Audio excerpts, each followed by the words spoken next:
So finally আমরা একটা মণ্ডপে এসে পৌঁছেছি যেখানে জল নেই, তাই তো? হ্যাঁ। কিন্তু এই যে কি, কোথায় যাচ্ছ এত সাজগোজ করে? এখন যাচ্ছি আমরা। এমা ঘরে লাইট অফ কেন? সব লাইট অফ করে দিলাম, গাড়ি এসে গেছে বলে তাড়াহুড়া করে রেডি হয়েছি।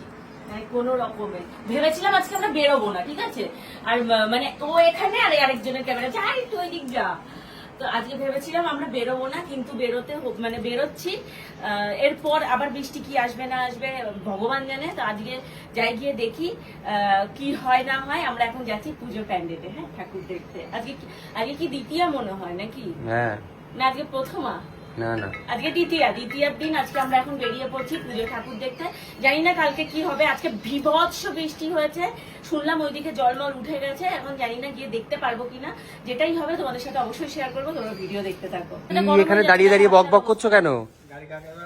গাড়ি এসে এখানে দাঁড়িয়ে আছে, চলো। ভালো লাগে না আমার। বক বক বক বক বক বক করেই যাচ্ছে যে তখন থেকে। তো এই যে এখন বেরিয়ে পড়েছি, আমাদের গাড়িও এসে গেছে। এখন গাড়িতে আমরা উঠবো। আমি নতুন টি শার্ট পরে নিয়েছি, প্যান্ট পরে নিয়েছি। পূজা হচ্ছে সব পুরোনো জামা কাপড় পরেছে, পুরোনো জামা কাপড় পরে পুজো দেখতে যাচ্ছে। এই গেঞ্জিটা পূজার মাসি আমাকে দিয়েছে, তো সেটা পরেই প্রথমবার পুজো দেখছি। থ্যাংক ইউ মাসি, তুমি প্রণাম নিও পুজোর। আর এই হচ্ছে পূজার, এটা শাড়িটা নতুন কিন্তু পুজোর উদ্দেশ্যে কেনা নয়, তাই তো? পুজোর উদ্দেশ্যে আমার কোনো কিছুই এবার কিনিনি, কারণ আমার অলরেডি প্রায় 45-50 খানা শাড়ি স্টকে রয়েছে।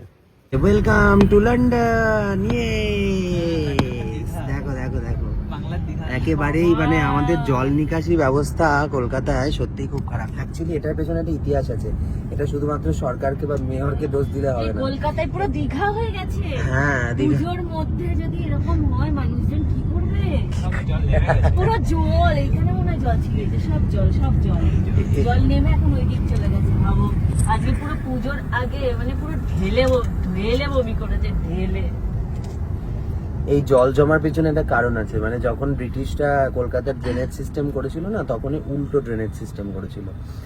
মানে এটাকে আর কোনোদিন ঠিক করা যাবে না। মানে আগামী 100-200 বছরেও জল জমতেই থাকবে। বিকজ যেহেতু এটা একটা আনপ্ল্যান্ড সিটি, ওরা যখন প্রথমে ড্রেনেজ সিস্টেমটা করেছিল তখন উল্টো করেছিল।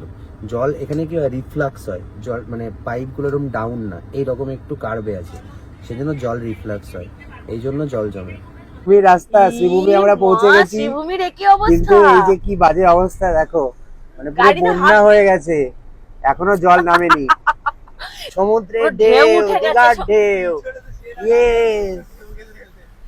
এই বৃষ্টিতে এই অবস্থা? কি অবস্থা? এই বৃষ্টিতে না, বাঁধ ভাঙা বৃষ্টি হয়েছে কালকে। এই যে আমরা শ্রীভূমির মেন গেটে দাঁড়িয়ে রয়েছি, এটা মেন গেট, এটা এন্ট্রি গেট। আমরা ঢুকতে পারবো না তো? না, ঢুকতে পারবো না। কি করে ঢুকবো? এটা হচ্ছে এন্ট্রি গেট শ্রীভূমির। যাওয়া যাবে?